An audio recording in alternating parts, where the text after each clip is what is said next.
Hello friends, welcome to my channel Shaukeen academy. आज फिर से हाजिर हैं चिंतन के प्रकार लेकर।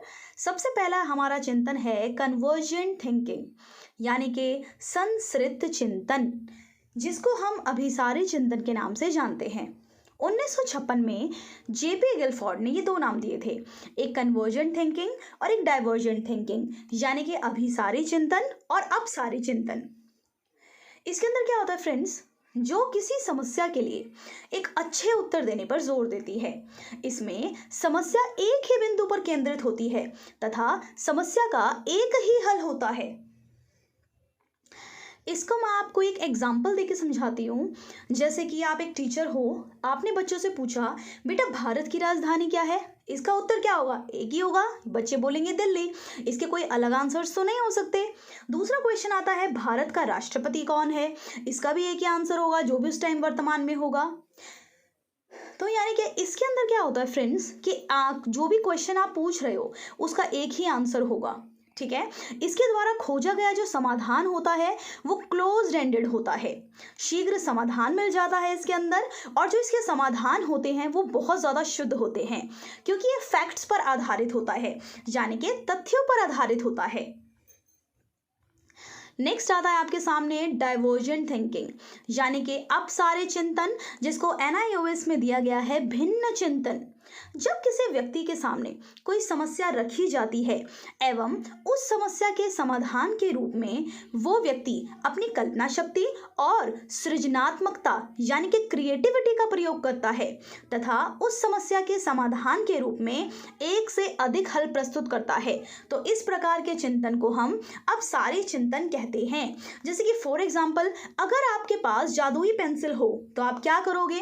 तो हर एक बच्चे का क्या होगा? अलग अलग आंसर होगा। जो भी उसकी फरमाइशें होंगी वो उस चीज को करने की कोशिश करेगा। एम आई राइट? ये क्या करता है? ये सृजनात्मकता को बढ़ावा देता है। ठीक है, किसी समस्या के एक से ज्यादा हल होते हैं, इसके अंदर कल्पनाशीलता को भी बढ़ावा मिलता है। कंक्रीट थिंकिंग आता है नेक्स्ट हमारा मूर्त चिंतन। इसमें वास्तविकता, वस्तुओं और घटनाओं की प्रभुता है। ठीक है, जब हम किसी चीज को बिना सोचे समझे जल्दी फैसला ले लेते हैं उसको हमारा होता है ये मूर्त चिंतन। ये चिंतन प्रक्रिया का सबसे निम्न रूप है। ठीक है, निम्न रूप से जैसे कि हमने जो भी चीज़ें सामने देखी हम उसी को एज इट इज़ जो है हम उसको देखकर फैसला ले लेते हैं ऑन दी स्पॉट। हम ये नहीं देखते कि हाँ भी जो ये चीज़ चल रही है इसके पीछे कोई और कारण भी हो सकता है। तो जब कोई वस्तु सामने से उपस्थित हो तो उसको देखकर या छूकर उसके बारे में बताया जाए। मनोवैज्ञानिकों का मानना है फ्रेंड्स कि मूर्त चिंतन छोटे बच्चों में पशु पक्षियों द्वारा किया जाता है। ठीक है, जैसे फॉर एग्जांपल शैशवावस्था में बच्चे मूर्त चिंतन करते हैं। हम उनको बोलेंगे क से कलम, तो हम उनको कलम दिखाएंगे। हमको बोलेंगे दूध दिखाएंगे, आदि चीज़ें दिखाएंगे, तो उनको क्या हो जाएगा कि हाँ भी उनको सामने वो चीज़ें हैं तो उस चीज़ से मूर्त चिंतन कर सकते हैं, यानी कि जो भी चीज़ें हमारे सामने है। दूसरा आता है इसका अपोजिट एब्स्ट्रैक्ट थिंकिंग, यानी कि अमूर्त चिंतन। ये हमारा जो ज्ञान है वो ज्ञान पर आधारित चिंतन है। ठीक है, यानी कि जो भी चीजें आपको पहले से पता है उस पर आधारित ये चिंतन होता है। अमूर्त चिंतन से बुद्धि और कल्पना शक्ति का विकास होता है। अमूर्त चिंतन बहुत मेन पॉइंट पूर्व ज्ञान पर आधारित होता है।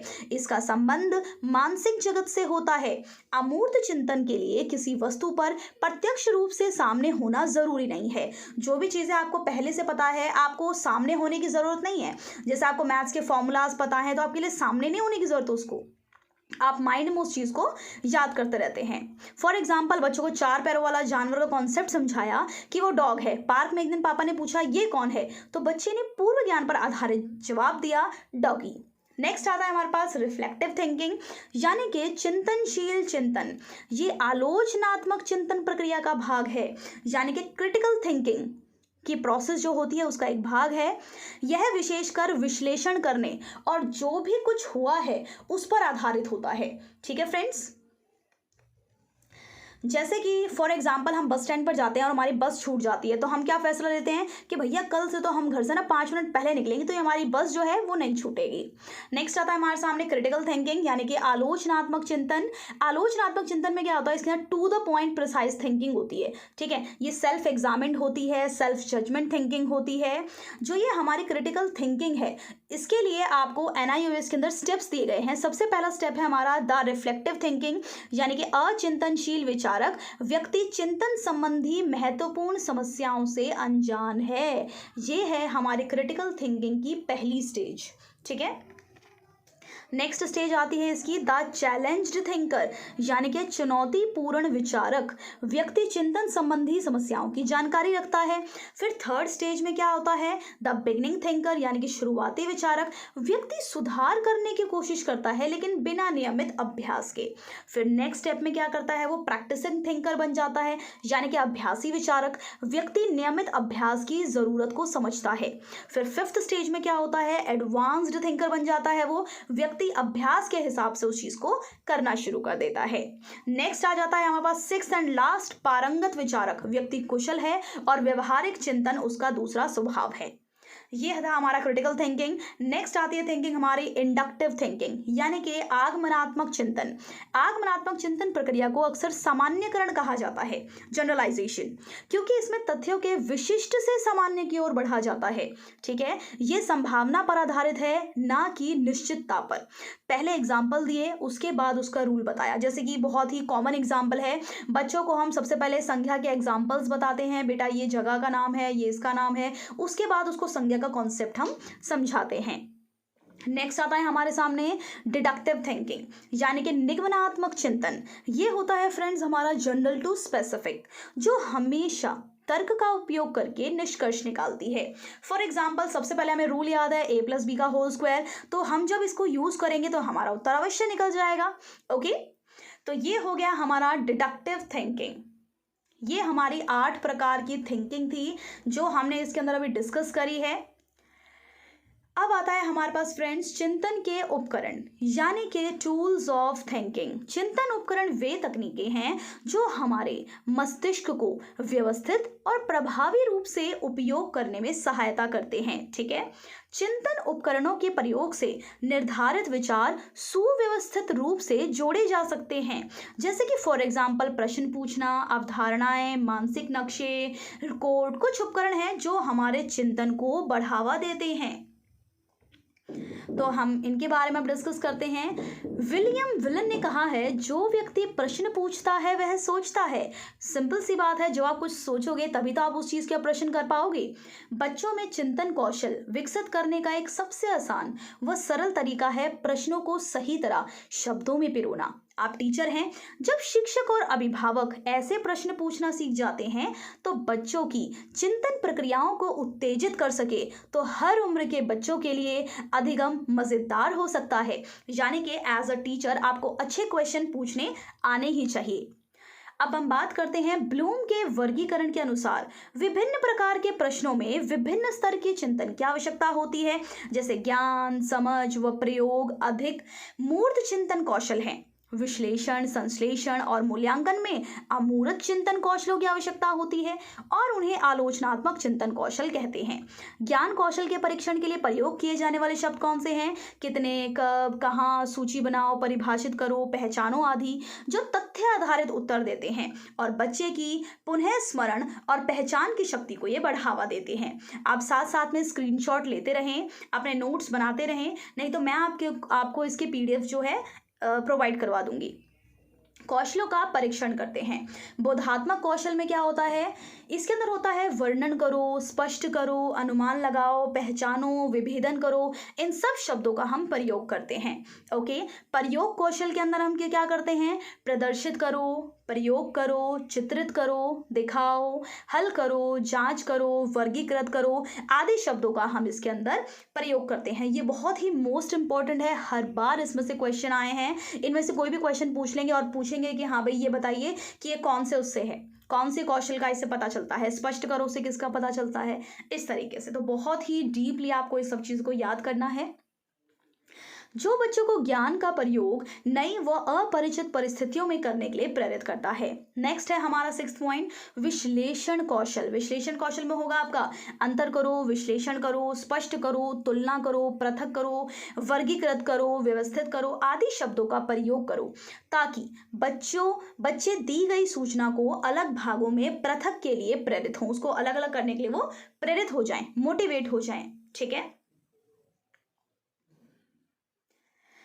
नेक्स्ट आता है आपके सामने संश्लेषण कौशल का परीक्षण करने के लिए जोड़ो, पुनः व्यवस्थित करो, विकल्प ढूंढो, सृजन करो, डिजाइन करो, खोजो, क्या हो यदि जैसे शब्दों का प्रयोग किया जाता है, ताकि बच्चे विभिन्न अवयवों को जोड़कर एक नया पैटर्न बनाने के लिए प्रेरित हों। नेक्स्ट आपका मूल्यांकन कौशलों को जांचने के लिए हम यूज करते हैं वर्ड्स का आकलन करो, निर्णय लो, मापन करो, चुनो, स्पष्ट करो, निष्कर्ष निकालो, संक्षिप्त करो, तुलना करो आदि शब्दों का प्रयोग किया जाता है, ताकि बच्चों को निर्धारित मापदंडों के अनुसार फैसला लेने के लिए प्रेरित किया जाए। ओके, ये हमारे ब्लूम के 8 जो हैं ये वर्गीकरण थे, ये शब्द आपको अच्छे से याद करने हैं। नेक्स्ट कॉन्सेप्ट आता है आपके पास अवधारणाएं। अवधारणाएं क्या होती है? सामान्य विचार हैं जिन्हें हम अपने अनुभवों को पहचानने व व्यवस्थित करने में प्रयोग करते हैं। यदि शब्द भाषा की शब्दावली है तो अवधारणाएं विचारों की शब्दावली हैं। अरस्तु ने एक बार कहा था कि बुद्धिमान व्यक्ति अवधारणाओं का मास्टर है। ये भी आपके पेपर में पूछा जा सकता है। अवधारणा की रचना में शामिल है चिन्ह, शब्द, संकेत जो अवधारणा को नाम देते हैं। अवधारणाओं के बारे में हम पढ़ रहे हैं, यानी कि कॉन्सेप्ट फॉर्मेशन किस तरीके से होता है, NIOS में इसके अंदर क्या क्या दिया गया है। संदर्भ शब्द अवधारणा के उदाहरण, गुण वगुण जो सभी अवधारणाओं में हैं। अवधारणा निर्माण, व्याख्या और सामान्यकरण यानी कि जनरलाइजेशन की प्रक्रिया द्वारा होता है। व्याख्या अवधारणा के उदाहरण ढूंढने की प्रक्रिया है, जबकि जो सामान्यकरण है एक वस्तुओं के समूह द्वारा दर्शाने वाले समान गुणों पर ध्यान केंद्रित करने की प्रक्रिया है। सामान्यकरण यानी कि जनरलाइजेशन आपको पता ही है क्या होता है। नेक्स्ट आता है हमारे सामने मानसिक नक्शे। ठीक है, एक मानसिक नक्शे को एक चित्र प्रस्तुति के रूप में परिभाषित किया जा सकता है, जिसमें अवधारणाओं के एक दूसरे से संबंधित होने के तरीके दर्शाए गए हों। एक बहुत ही अच्छा अधिगम उपकरण है। यह समय की बचत करता है क्योंकि इसमें केवल मूल शब्द या अवधारणाएं प्रयोग की जाती हैं, ताकि बेहतर समझ विकसित हो और सुपर मेमोरी के साथ सात सिद्धांतों चित्रण करना, जोड़ना, चीजों को बेहतर बनाना, कल्पना, रंग, लय और संपूर्णता का प्रयोग करके किसी भी स्मरण शक्ति को बढ़ाता है। ये था आपका मानसिक नक्शे। नेक्स्ट हम बात करते हैं अब इसी से। मानसिक नक्शे नोट्स लेने, सुनने, मौखिक प्रस्तुति, बोलने और लिखने में भी उपयोगी है। मानसिक नक्शे बनाने के चरण इस प्रकार हैं। सबसे पहले आता है विषय को केंद्र में लिखें, यानी कि सेंटर में लिखें आप अपना सब्जेक्ट। उसके आसपास उपविषय लिखें। प्रत्येक उपविषय के लिए मुख्य बिंदु व संबंधित जानकारी को लिखें। अपनी कल्पना शक्ति से चित्र बनाकर इसे अच्छा और समृद्धि के लायक बनाएं। ठीक है, ये थे आपके इसके चरण। मानसिक नक्शे आप किस तरीके से बनाएंगे, इसके स्टेप्स थे आपके। इसको अच्छे से आपको याद करना है। पेपर में एज इट इज पूछ लेते हैं, NIOS उसके डायरेक्ट क्वेश्चन बिल्कुल जो बिल्कुल मोस्ट इंपॉर्टेंट है, मैंने सब इसमें डाल रखा है वीडियो के अंदर। अब हम बात करते हैं कॉर्ड की, यानी कि संज्ञानात्मक रिसर्च ट्रस्ट। चिंतन विधि का मूल भाव चिंतन के विभिन्न पहलुओं पर सीधे ध्यान केंद्रित करना है और इन पहलुओं को निश्चित अवधारणाओं और उपकरणों में परिवर्तित करना, ताकि उन्हें हम जब जहां चाहें प्रयोग कर सके। ये विद्यार्थियों के चिंतन का दायरा बढ़ाने के लिए डिजाइन है। कॉर्ड के चिंतन उपकरण हैं C और S। C मतलब कॉन्सिक्वेंस यानी कि परिणाम, व सीक्वल यानी कि अगली कड़ी। हम इसके बारे में बात कर रहे हैं। कॉर्ड आपके लिए कुछ नया शब्द होगा, NIOS से ये लिया गया है, चिंतन के चैप्टर में दिया गया है। तो हम बात करते हैं AGO, एम्स यानी कि उद्देश्य, G मतलब गोल्स यानी कि छोटे लक्ष्य, ऑब्जेक्टिव यानी कि उद्देश्य, OPV यानी कि अदर्स पीपल व्यू यानी कि दूसरे लोगों के विचार, APC यानी कि ऑल्टरनेटिव्स, पॉसिबिलिटीज, चॉइसेस यानी कि विकल्प, संभावनाएं व रास्ते, PMI plus minus interesting ideas यानी अच्छे, बुरे और रुचिकर विचार। ये आपका कोर्ट की बता रखा है इसके अंदर चिंतन के अंदर कि किस तरीके से CORT आपके लिए बहुत ज़्यादा इंपॉर्टेंट है क्लास के अंदर। FIP फर्स्ट इंपॉर्टेंट प्रायोरिटीज़ यानी पहली महत्वपूर्ण प्राथमिकता, और CAF यानी कि कंसिडर ऑल फैक्टर्स, यदि सभी कारकों पर गौर करें, सभी कारकों पर गौर करें। CAF में व्यक्ति सभी कारकों की सूची बनाते हैं और हर एक कारक पर ध्यान देते हैं। पहली महत्वपूर्ण प्राथमिकता FIP में व्यक्ति को दिए गए कई अलग अलग संभावनाओं और विकल्पों में से एक को छांटना पड़ता है। आपसे फ्रेंड्स इन जितने भी वर्ड्स मैंने पढ़ाए हैं आपको, ये 6, इनकी सबकी जो है फुल फॉर्म पूछ लेंगे। What is FIP? अगर आपने ये पढ़ाई नहीं होगा ना हो इसके अंदर तो आप कैसे आंसर करोगे, राइट? तो ये जो बहुत ही मोस्ट इंपॉर्टेंट थे, ये मैंने सब आपको इसके अंदर करा रही हूँ, कुछ भी नहीं छूटेगा आपका। अच्छा, बुरा, रुचिकर PMI में व्यक्ति सभी अच्छे बिंदुओं की सूची बनाता है और फिर बिंदुओं की ओर रुचिकर बिंदुओं की विकल्प संभावनाएं एवं रास्ते यानी कि APC में व्यक्ति नए विकल्प और रास्ते खोजता है बजाय कि पुरानों के साथ चिपके रहे। OPV में क्या करता है, व्यक्ति अपने विचारों के दायरों से बाहर निकलकर बाकी सबके विचारों पर ध्यान देता है और किसी परिस्थिति में उलझे हुए।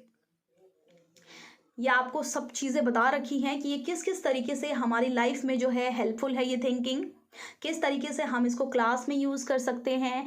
PMI, APC, OPV, तो आपको ये बहुत ही टिप्स पे होने चाहिए बिल्कुल, ठीक है। इसको अच्छे से लर्न करना है आपको।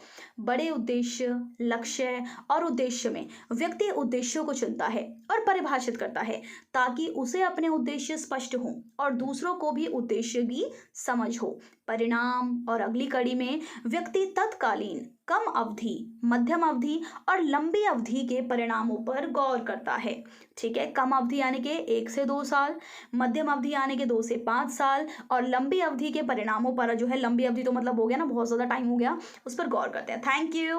Please like, subscribe and comment.